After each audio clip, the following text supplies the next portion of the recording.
زتفلالي كورنعات عالم بمخان مسجي استديو زلخم زخبركم تخاتلتنا كم يوعلكم عسران شعاتن تكمتيو عبيت بعبالة الدماغ مسعبو تدالي مالهم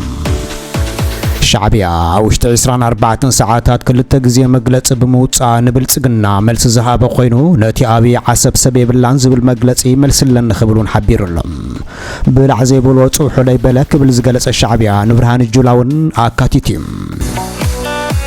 جزاهم محدار تجراي فيدرال جيتاتشون نتوم نايت أنت حيلتات كاب معراب تجراي كي وصو تمازابلتين مملازق برزولو العالم تحتن يكاتاتلو اللغز بلو خوينو تقبل نتي بلون كبلون تقايمو لهم عبا قطع حدا صبصاب محبراዊ ጉዳያት አመልኪቱ ትግራይ ዝተፈጸመ ዕንወት ትካላት ጥዕና ትምህርትን ካለ በዋና ዝሕተ ሻዕብያ ምዃኑ ክስ ቀሪባላም ሰራዊት ኢትዮጵያና አምሓራን ዓፋርን በቀደም ተኸተል ዝሰዓቦ ጸብጻብ ናይታ ብትሕቲ ታደሰ ወረደ ዘላ ትግራይ ጥራሕ ምዃኑ ተገሊጹሎም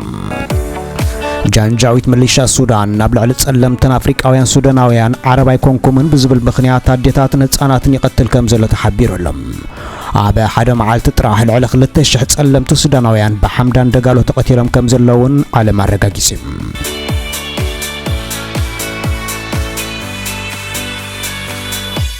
እዚ ጄስቲዲ ኩናት ጽንተት ትግራይ አበ ማሕበራዊ አገልግሎት ጥራሕ ልዕሊ 10.8 ቢልዮን ዶላር አሜሪካ ዕንወት አበ ትግራይ ከም ዝበጽሐ ኮሚሽን መጽናዕቲ ጆኖሳይድ ትግራይ ዕላው ኣብ ዝገበረ ጸብጻብ ሓቢሩሎም ኣብዚ ሰራዊት ኤርትራን ሻዕብያን ሽሞም ዝተጠቕሰሉ ዕንወት በቀዳምነት ዘቐመጠ ጸብጻብ አበ አገልግሎት ጥዕና ትምህርቲ ትካላት ሃይማኖትን ቅርስን ከምውን ማሕበራዊ ትካላት ዘጠቃለለ ዕንወት ምዃኑ ዝገለጸት ኮሚሽነር ናይቲ ኮሚሽን ሓጋዚ ፕሮፌሰር የማነ ዘርአይ አበ ውሽጢ 3 ዓመት ዝተጸንዐ ጉድኣት ዕላው ይኸውን ከም ዘሎን ገሊጹሎም እቲ መጽናዕቲ ን659675 ስድራ ሓቲቱን 4960 ትካላት ተወኪሶን ከም ዘዳለው ብምግላጽ ሆስፒታላት ኣብያተ ትምህርትን ውልቀ መንግስትን ካልኦት ዕንወቶም ከም ዘካተተውን ኮሚሽነር የማነ ሓቢሮም እቲ ጸብጻብ ኣብታ 45 ሚእታዊት ዝተባህለት ኣብ ትሕቲ ግዝያዊ ምሕዳር ትግራይ ጥራሕ ትርከብ ትግራይ ዝተፈጸመ መጽናዕቲ ምዃኑ ዝገለጸት ኮሚሽን ይኹን እምበር ካብ ዞባ ምዕራብ ትግራይ ተመዛቢሎም ዝመጽውን ብውስን መልክዑ ጸብጻብ ዕንወቶም ኣብቲ ጸብጻብ ተኻቲቱ ከም ዘሎ ሓቢሮም በዚ መሰረት ኣብ ቅጥዒ ሓደ ካብ ዝተኣከበ ውጽኢት መጽናዕቲ ሓፈሻዊ 10.86 ቢልዮን ዶላር ኣሜሪካ ዕንወትን ክሳራ ናብ ልዕሊ ትግራይ በፂሑ ዝበለ ኮይኑ እዚ መጋዓዝ ንብረትን ስርቅን ምዕናውን ምቅጻልን ሓዊሱ ባህሪ ሻዕብያ ዘቃልዕ ጸብጻብ ምዃኑ ተፈሊጡሎም ኣብ ዕንወት ማሕበራዊ አገልግሎት ትግራይ ተሳተፉ ኣካላት ቀንዲ ሰራዊት ኤርትራ ሰራዊት ኢትዮጵያ ዕጡቃት ፋኖ ሓይሊ ፍሉይ ኣምሓራን ዓፋርን እናቶም ግድ ዕንወት ፈጺሞም ክብል ሰራዊት ኤርትራ ኣብ ቅድሚ ዘስፈረት መጽናዕቲ በሰንኪ ዝተፈጸመ ዕንወት አገልግሎት ጥዕና ትምህርትን ካለ ማሕበራዊ አገልግሎታትን ህዝቢ ንድሕሪ ተመሊሱ ኣደዳ ሞትን ሕማምን ድንቁርናን ክሳጣሕ ተገዲዱለውን ይልሎም ካብቲ ኣብ ንብረት ዝተፈጸመ ዕንወት በተወሳኺ ስነ ልበናውን ሃይማኖታውን ክብርታት ተጋሩ ዘማራስሕ ተግባራት ከም ዝተፈጸመን በስርዓትን በመደብል በመተግባሩ ኮሚሽን የማነ በመሕባር ከቢድ በሰላም ወራዱን ገሊጹሎም እዚ ሎም ዝተገለጸ ውጽኢት መጽናዕቲ ዕንወት ማሕበራዊ ቅጥዒ ሓደ ምዃኑ ክፍለጥ ኣለዎ ዝበለት ኮሚሽን ኣብዚ ተዳህሰሱ ከባቢታት ንዝርከቡ ውጽኢታት መጽናዕቲ ብቐጻልነት ከነፍልጥና ድሕሪ ምባል ቀን ምሕጃብ ዘርግሖ ንጸታዊ መጥቃዕቲ ዝምልከት ጸብጻቡን ሰራዊት ኤርትራ ብቅድሚት ከም ዝስራዕ ኣፍልጦ ከም ዝሃበ ይዝከር ጽምዶ ብዝበልሕጸ ምሻዕብያ በቲ ኸርሸም ዘላ ሕወሓት ክመጸካ ዝኽእል ሓደጋ ብርሑቕ ከትርፈልካ ተዳልየለኹ ምባል ቃል ኪዳና ዝሕደሰት ኮይና ብዛዕባ ጸብጻብ ኣብ ልዕሊ ተፈታዊ ሻዕብያ ጸለመ እዩ ዝብል መግለጺ ክሳብ ሕጂ ሃበትን ጣውዒት ንህዝቢ ኤርትራ ኣብዚ እዋን እዚ ተጀሚሩ ዘሎ ርክብ ህዝቢ ንህዝቢ ተጠናኺሩ ንኽቕጽልን ናብ ዝለዓለ ብራኸን ክሰጋገርን ንሕና ተሳተፍቲ ብሄራዊ ኮንፈረንስ እጃምና ከም እነወፊ እንትንገልጸልካ ኣብ ልዕሊ ህዝቢ ትግራይን ኤርትራን አንጸላልዩ ዘሎን ቀርኒ ኣፍሪካ ካብ ዝሓመቐ ናብ ዝኸፍአ ሕምስምስ ዘእቱ ሓደጋ ጥፍኣት ኩናት ብርሑቕ ንምትራፍ ብወገንና ዝከኣለና ጻዕሪ ከም እንገብር እንትነረጋግጸልካ بوغنكا ون وعيلكا دمصخا بمسمع اجانكا كتوفن نسلام حبيرنا كنسرحن صاوعيتنا نقرب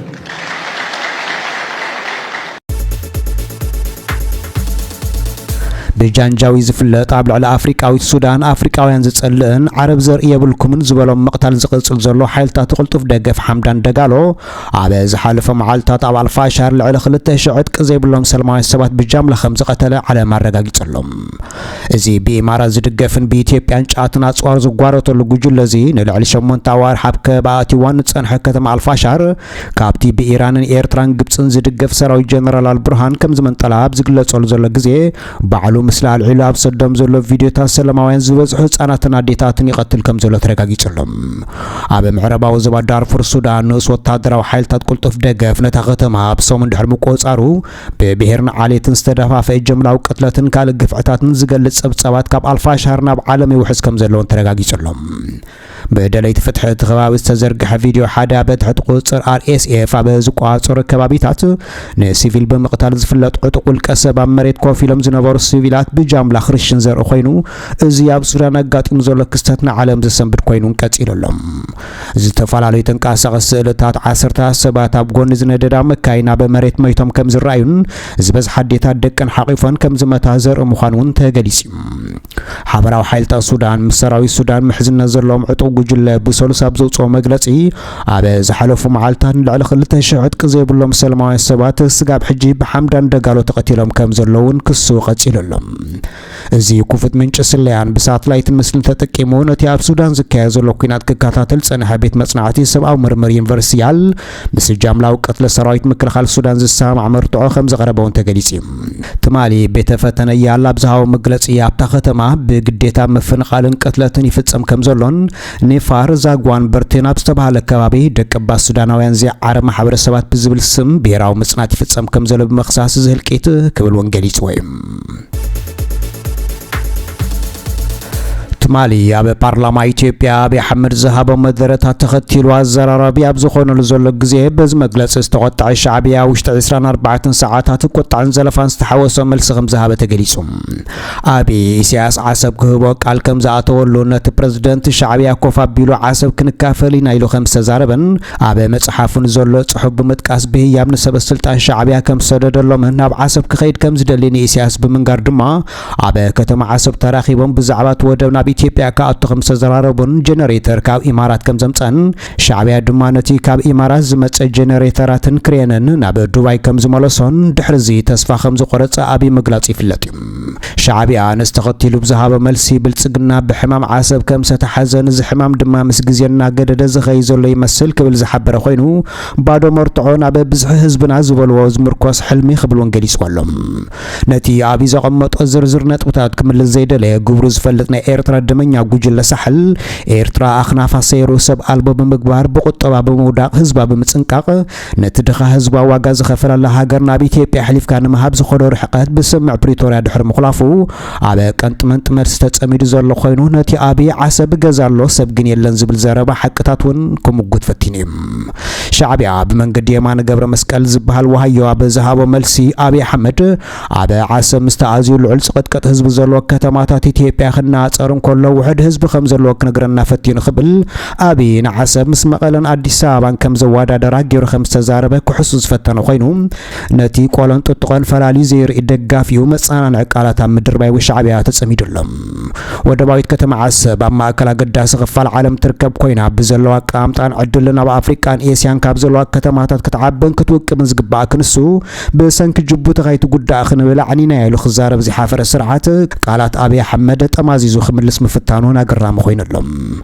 أبي يا برلما قريبا عاسب سبيل لنزولو بهلو استطاوي سنو مقود كوينو عاسب نمحاس تخايلو بزاتات زي تخايلو بوت تهدرا وران مفتسام زملاختي كبل زقالس الشعبية زي ترقم ألبو ملسوكان تخونا آنان ودافو من عاسب كنكافلين خبها الكلو جيغا خطب زي تسامع خالو مخنياتن تايز باللبام دقا في كساب حجي ترخبن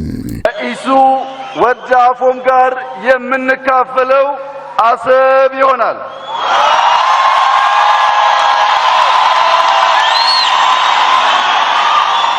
أبتي بالعزيب والوصف حلي بلاك بالعسني زهابو كالاي مجلس الشعبية نابا برهان جولازة تقورخينو كل 100 مليون زي كون حزبين خل 100 مليون حزب كعفن حقاوي كونن كبل نزهاو مجلس علامة زقبريم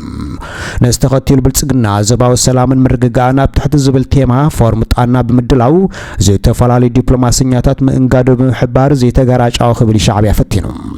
بقال حزب تግራይን ኤርትራን ተማሪኹን ኣብ ጀነራል ማዕረግ ሓሊፉን ህዝብ ትግራይ በምህላቁን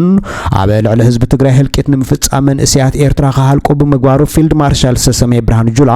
ህዝብ ኤርትራ ቆጽሩ 2 ሚሊዮን ምዃኑ መጥቃሱ ድምብር ዘይበለ ሻዕቢያ ኢትዮጵያ ካይትፈርስ ሕጅውን ድቃስ ምስአን ምግላጹ ቀጽለለም ህዝብ ኤርትራ በታቲኑ ህዝብ ዘህመን እስያብ ኩናትን ስደትን ከመውት ፈሪዱ ዝተረፉ ናበረኻታትና ካውሕን ከመኹን ዝገብር ዘሎ ደመኛ ህዝብና ዝኾነ ጉጅለ ሳሕል ንስልጣኑ ዝፈታተን ኩነታት ገጢሞ በዘሎ ግዜ ነታ አዲስ አበባ ወሪዱ ዱባይን ስዑዲያን ነፊሩ ንረብሓታት ኢትዮጵያ ዝፈረመ ምሻጥ ኤርትራን ሃብታን ደጊሞ ሓላይ ክመስል ሕድሕድ ዝጋራጨ መግለጺታት መጽሓፉን ተጸሚደሎም ወሲኹ ብልጽግና ንኢትዮጵያ ምስ ወደባት ቀይሕ ባሕሪ ባጽዕን ዓሰብን ምትእስሳር ዘዓለመ ናይ 1.58 ቢልዮን ዶላር ፕሮጀክት ባቡር መዲቡ ከምዘሎ